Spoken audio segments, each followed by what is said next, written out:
Hi, and welcome to episode 9 of How to Do Digital Marketing, where we help people with advice and techniques which can help them do better digital marketing for their work or for their business. In the last 3 episodes, we touched upon the website development process, starting with episode 6, which talked about the process itself and what you need to do when you need to build a website. In episode 7, we spoke about and we looked at the wireframing process in terms of how do you build a website without actually developing it in terms of programming or in terms of design.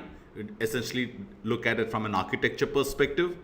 And then in episode 8, we touched upon CMS or content management systems like a WordPress or a Drupal or a Joomla, which could actually cut down your web development time and make it cheaper and make it far more better than trying to develop it on a PHP or on a HTML platform. In episode 9, we'll touch upon the most interesting aspect of website development, which is to do with color and which is to do with design. As we've seen in episode 6, both color, design, fonts play a very, very important role in actually helping people convert from visitors to actual customers on your site. We all like to visit sites which are nice, which are bright, which are exciting to look at, and which are interactive in nature. And this entire gamut of color and design actually help in motivating the visitor to actually spend more time on your website so that you can convert a visitor into an actual customer. And in this presentation, in this video, we will look at what are the design considerations you should look at, especially with a focus on the color, both for the B2B, whether you're selling to businesses or whether you're selling to customers. Color plays a very, very, very important role, and it's a very tricky thing. You have to use it in the right manner, in the right purpose, with the right audience. So if you're, let's say, looking at selling bumpy houses or the bouncy stuff which a lot of kids jump in and play, as you can see in a lot of places, you don't want to use black as a color. So you will need to look at what the audience of who are the likely visitors coming to your website and use an appropriate color that best matches that audience personality or the behavioral pattern of that visitor.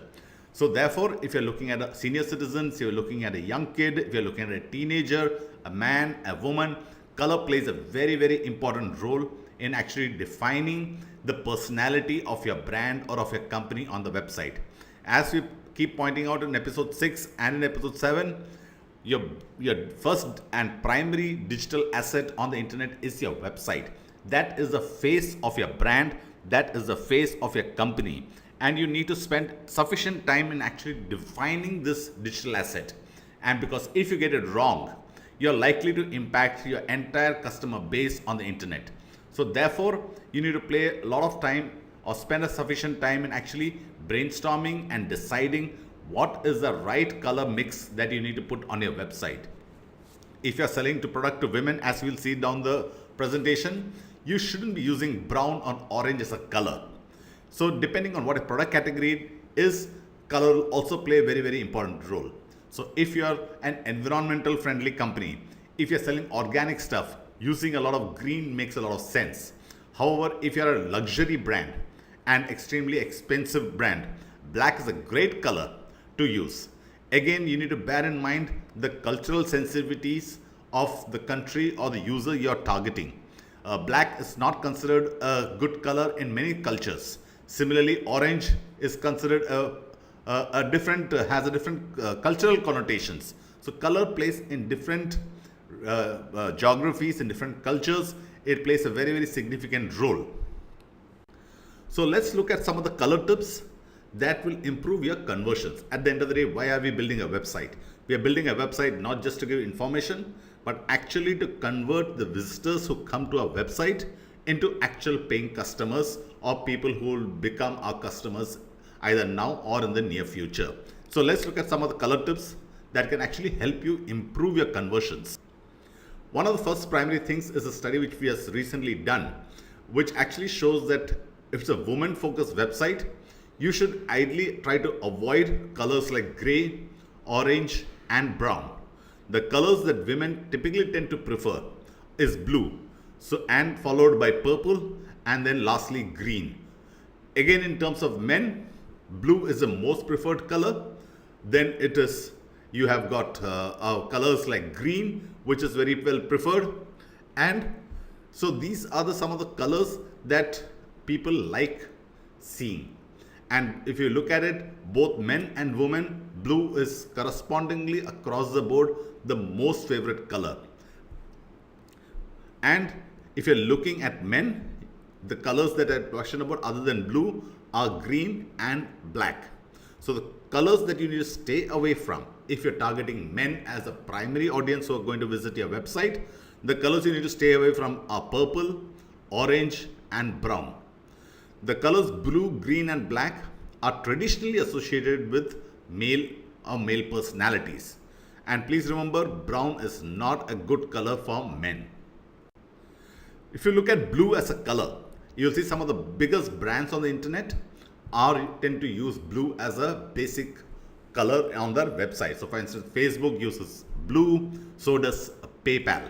Both blue is as you've seen, is a predominantly favorite color for both men and for women. So you can't get wrong if you use blue as a basic color on your website. Yellow is not a color which is well received or well perceived by both men and women.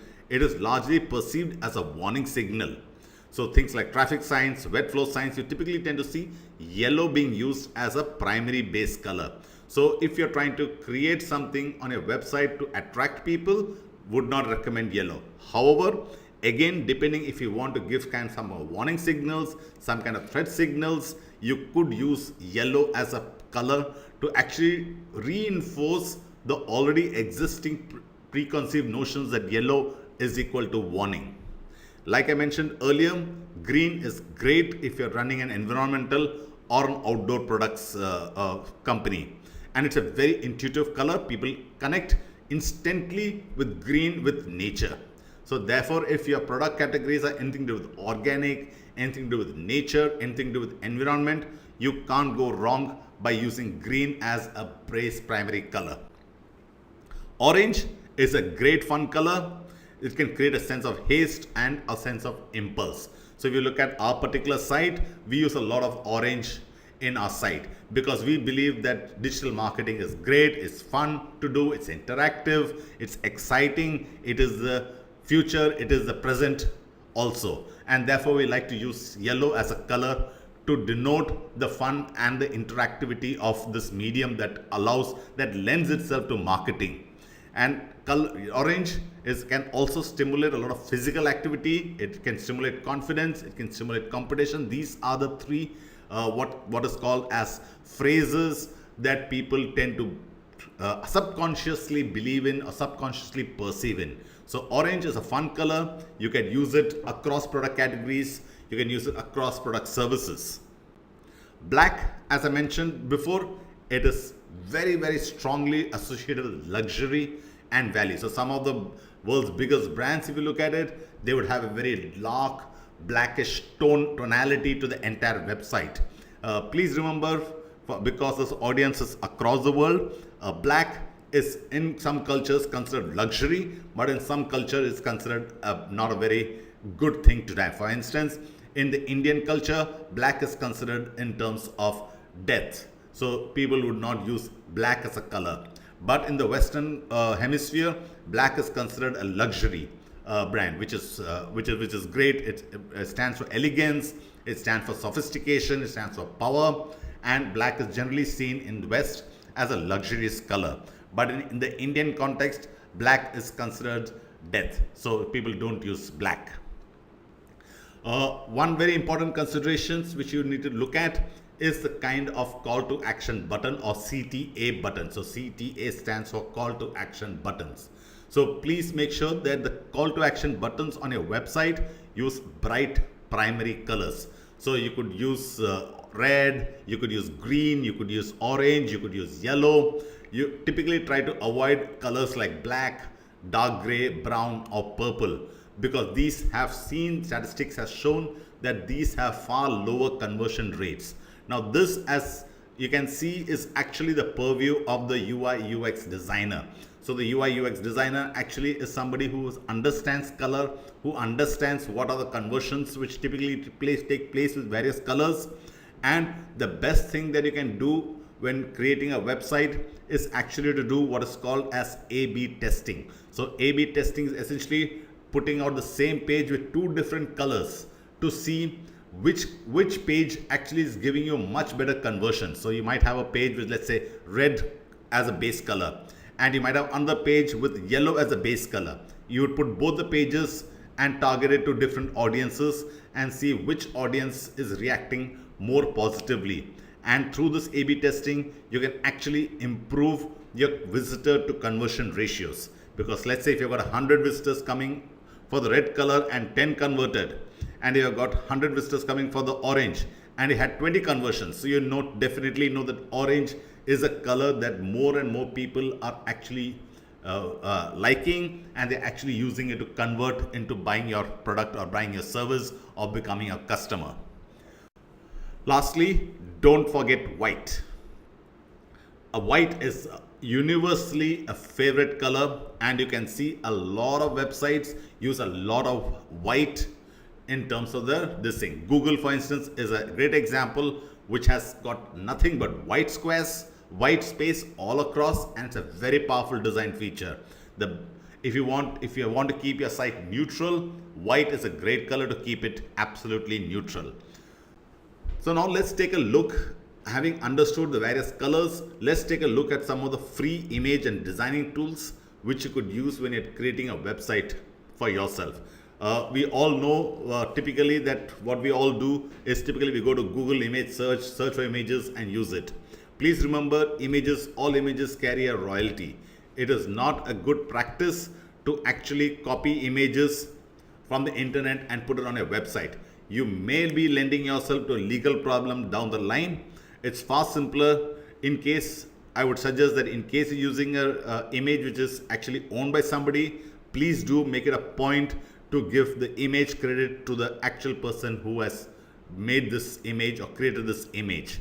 However, there are a lot of sites out there which actually give you free image, and there are great designing tools that can help you actually create the look feel of your design or look feel of your site.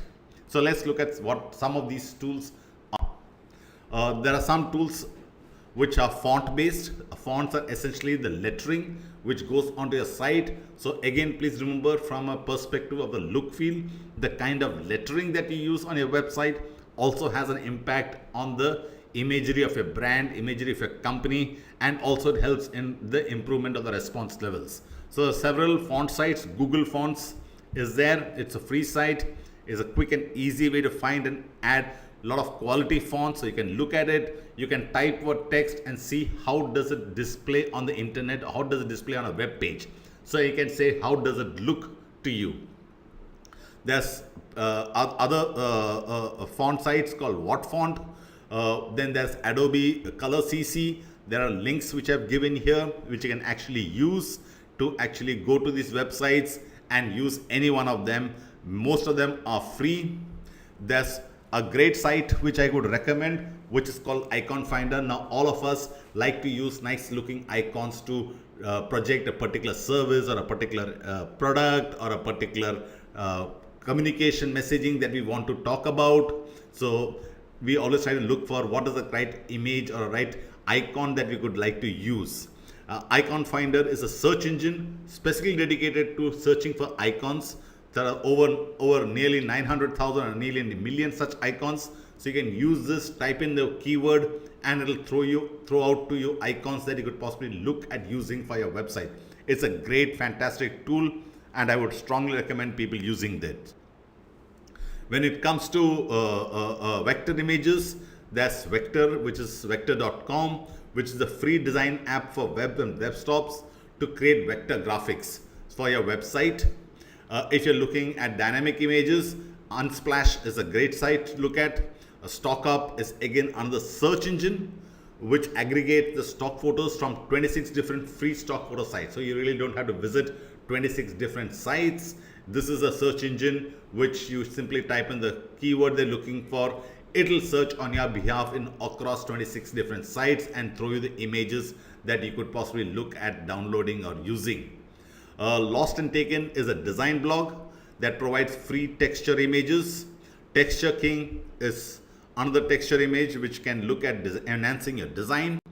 Then my personal favorite is Canva. Canva is a great platform. It's an online graphic design platform, and you don't need to be a designer who knows Photoshop or CorelDRAW to actually create your designs on Canva. Non-designers can easily create graphic designs and layouts. There's free and there's paid versions. I have not used the paid version as yet. I've used the free version and I found it extremely good for some limited work that I do. Pixlr is another great free photo editor from Autodesk, which, as you know, is one of the biggest software companies in the world. You can use Pixlr to actually enhance images with effects, overlays, filters, and a whole lot of stuff. So you can make your actually image look extremely exciting using Pixlr and tools like Canva. Even Stitch Sketch is another great tool to visually communicate ideas and to collaborate. Then, of course, you have Google Web Designer, which is an app which lets you build HTML5 web content. Then you have Webflow, which is an all-in-one, as they call themselves, an all-in-one design platform to create responsive websites. Then there is Themify Flow, there's Mobirise, there's Marvel, which is a web app to design interactive prototypes like a wireframe that we talked about in episode 8. And then there is Bootstrap, which is an open source front-end framework for creating websites and web application. So as you can see, there are several tools, free tools out there which you can use in terms of building your website. You are not alone. There are thousands of people out there just like you who are struggling and figuring out how to do effective websites, how to create effective websites. Here are some great tools that we have found for you on the internet, and we strongly recommend. My personal favorite, as I mentioned, is Canva. If you're looking at creating images, you can't go wrong with it. Google Font is a great source if you're looking at great fonts to use. Please remember, again, like I said, color, font, and the design plays a very, very important role in developing great looking website. So that brings us to the end of episode 9.